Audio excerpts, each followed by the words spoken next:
monumental achievement, or at least a novel idea, I guess depending on how you look at it.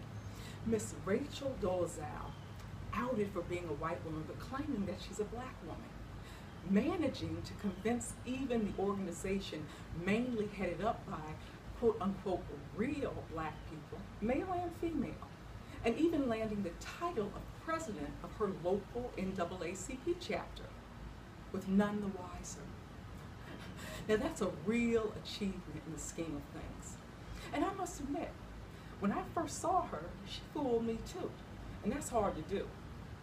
Not too many people, though, would willingly abandon the innate privilege associated with being Caucasian, and a white Caucasian woman at that, for the trappings that typically come with being a black person in this country.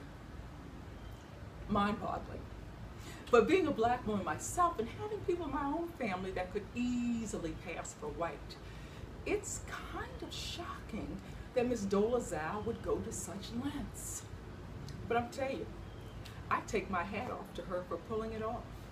And I just wonder what were her own personal issues and apparent dysfunctional background that has brought her to her current predicament.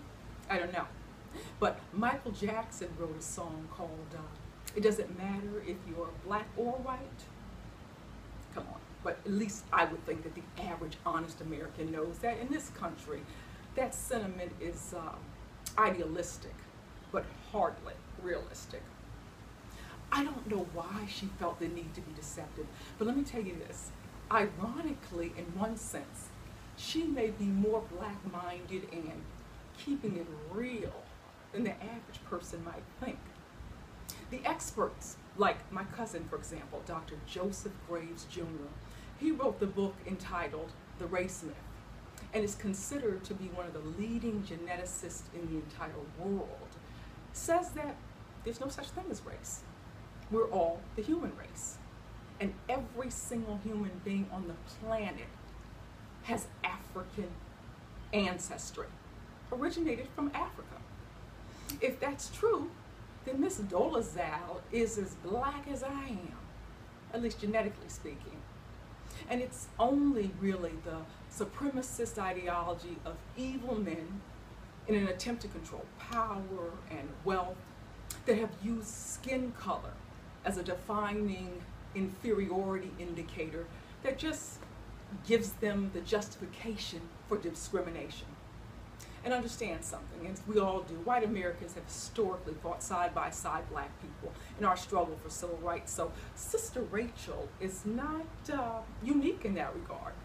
What is unique is the lengths she went to don the appearance of what the world generally thinks black looks like.